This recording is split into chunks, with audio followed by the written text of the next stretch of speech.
Nah, sekarang kita lanjutkan pembelajaran kita pada siang hari ini. Betul kata baku, kata baku, dan kata tidak masalah. Untuk kelima hari ini kita akan mempelajari tentang Moris. Mungkin sini aja di sini.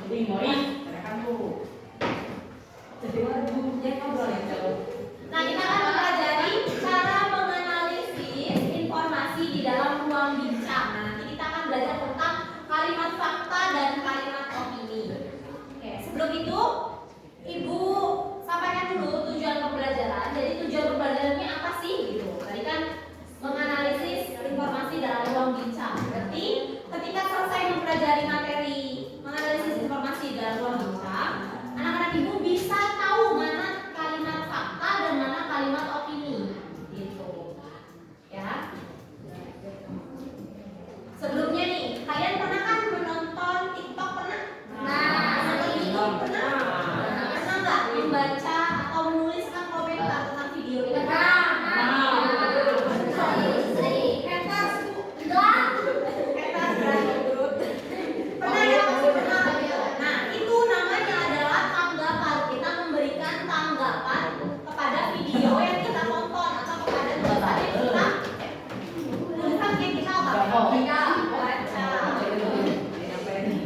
Anak-anak ibu dengar ya. Anak saya paling suka belajar kimia. Katanya merangkai rumus-rumus kimia itu sangat menyenangkan. Dia tulis di bagian kalimat fakta. Menurut teman-teman? Salah. Kenapa opini?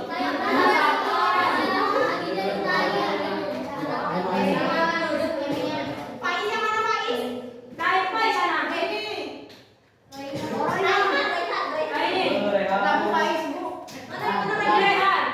Oke, Raihan, ini adalah kalimat opini. Ya, karena ini tadi kalau ciri-ciri kalimat opini itu bisa disanggah. Tadi teman-temannya pada menyanggah, tidak semua orang suka pelajaran kimia. Satu lagi kita ambil contohnya.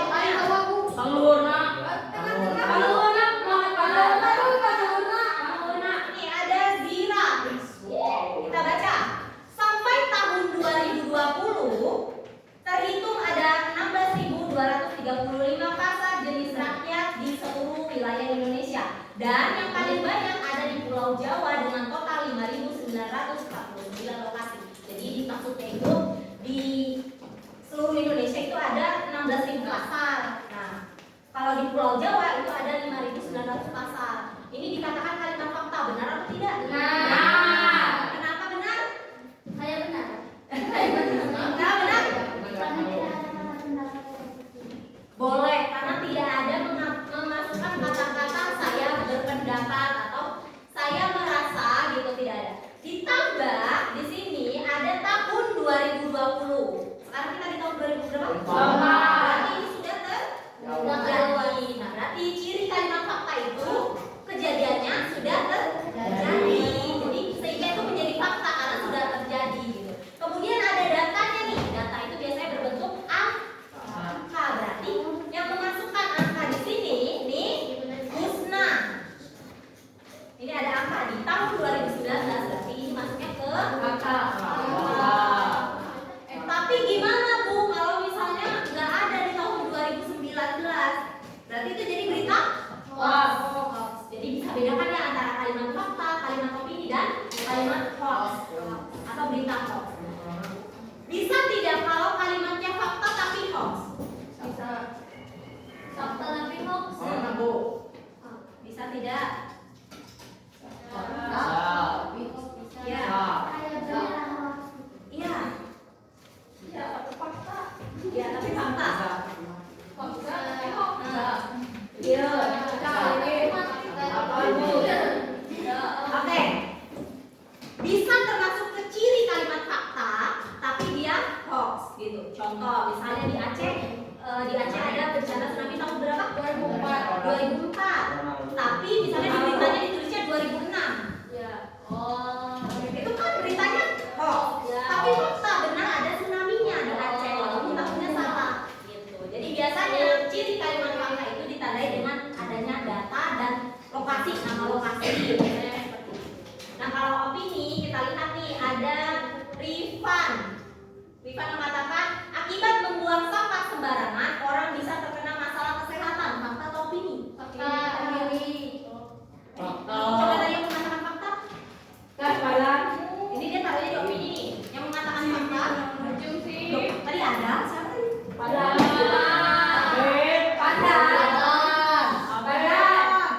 Akibat membuang sampah sembarangan orang bisa terkena masalah kesehatan.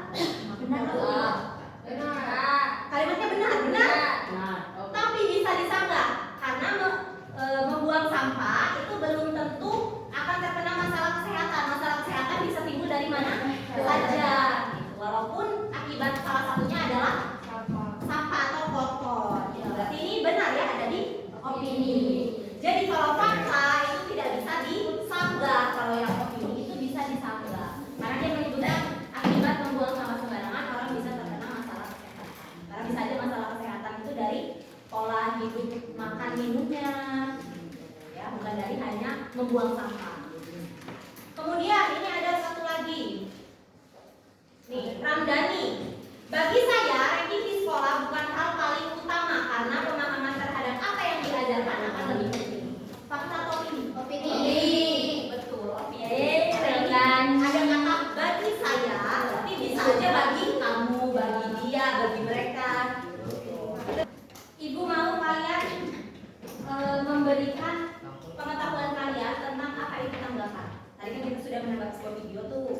kemudian kita sudah menanggapi ini jenis kalimat fakta dan ini jenis kalimat opini. Jadi apa itu tanggapan?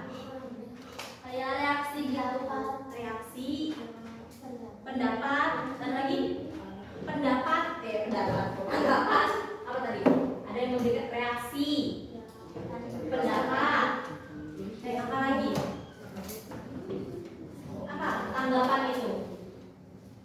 Menanggapi, berarti memberikan tanggapan. Terus apa lagi?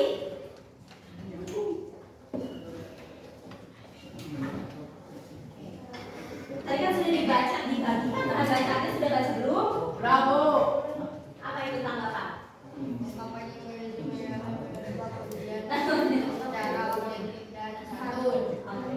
Karena di pertemuan 4 kita belajar tentang berkomunikasi melalui surat dengan santun.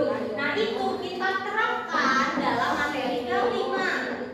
Ya, dalam materi yang ini. Kita jadi ketika memberikan tanggapan itu ada dua bentuk. Yang pertama pujian, yang kedua kritik. Kalau tadi anak-anak ibu sudah menanggapi videonya yang kalian tanggapi itu jenis yang mana? Kritik atau Kritik, ada pujian, karena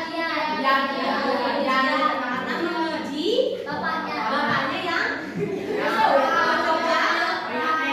baik hati, yang bertanggung jawab, yang bekerja keras gitu.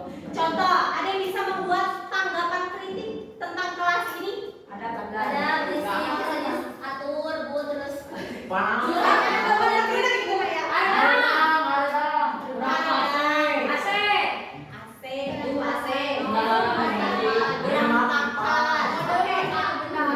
Kita rangkum jadi satu. Jadi kelas 7I sudah memberikan tanggapan kritik tentang kelasnya. Ada yang bilang panas, berisik, berantakan. Apa lagi tadi?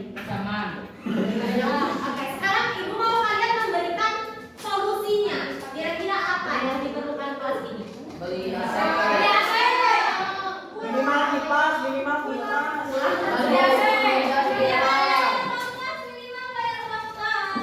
Oke, kalau kelasnya berantakan, berarti siapa yang harus bertanggung jawab?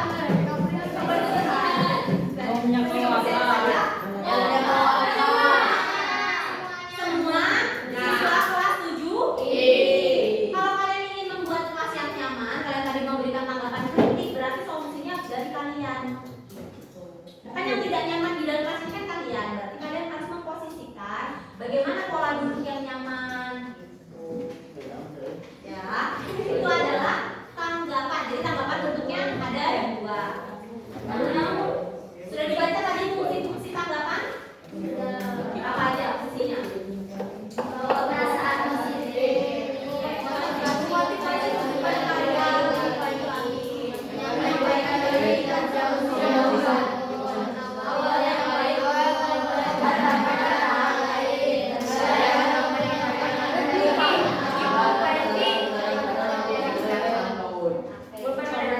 Ada lagi berangkat nih pagi-pagi.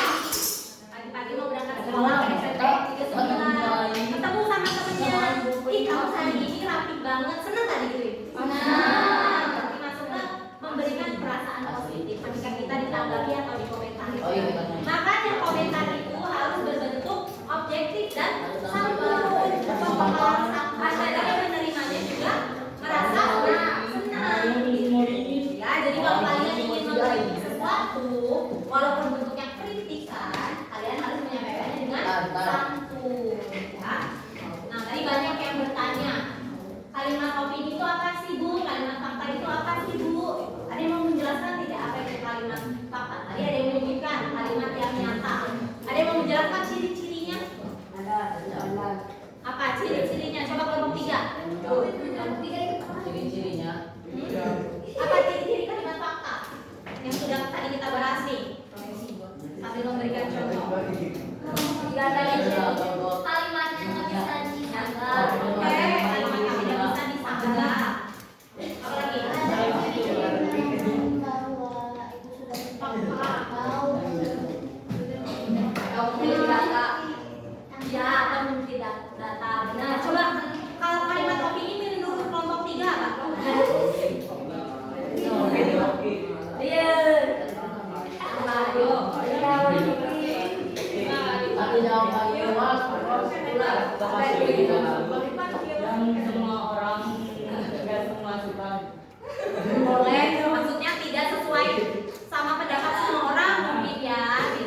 Benar, kita sudah bareng.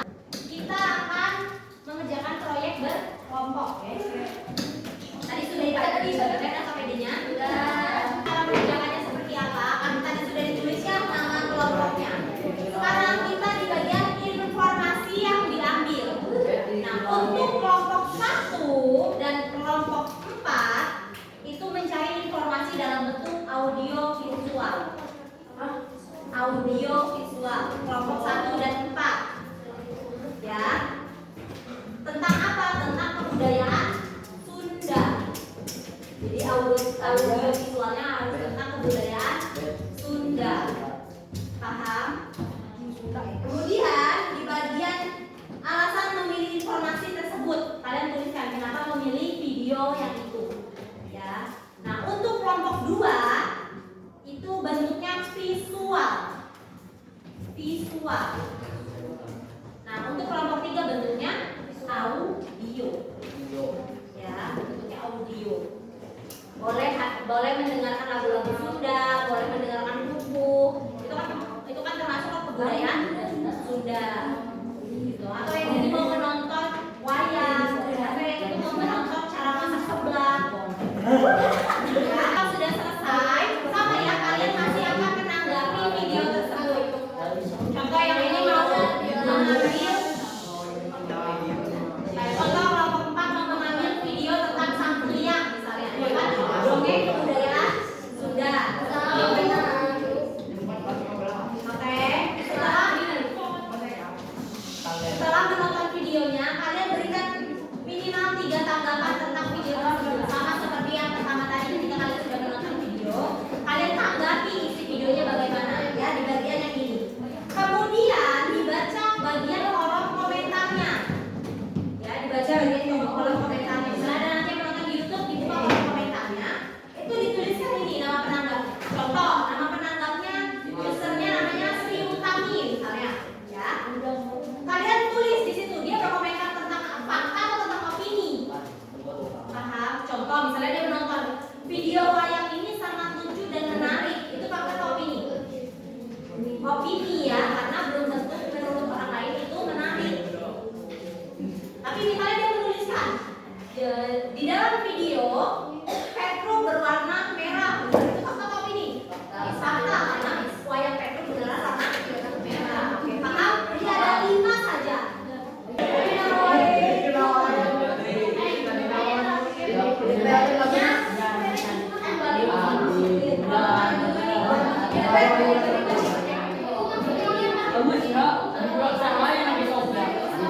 Kita perhatikan kelompok 1 presentasi ini.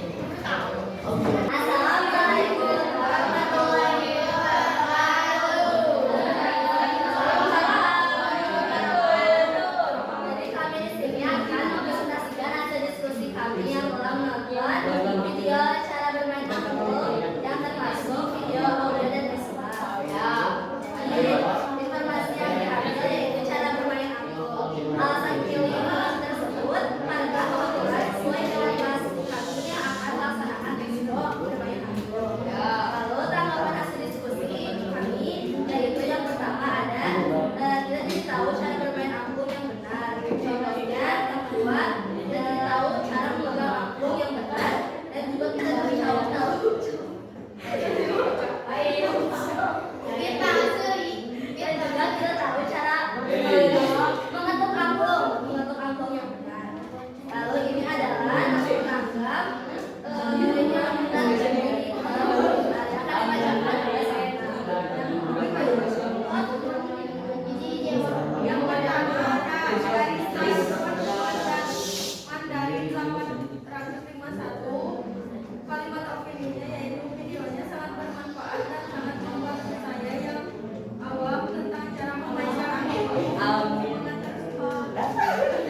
coba ya. Pak,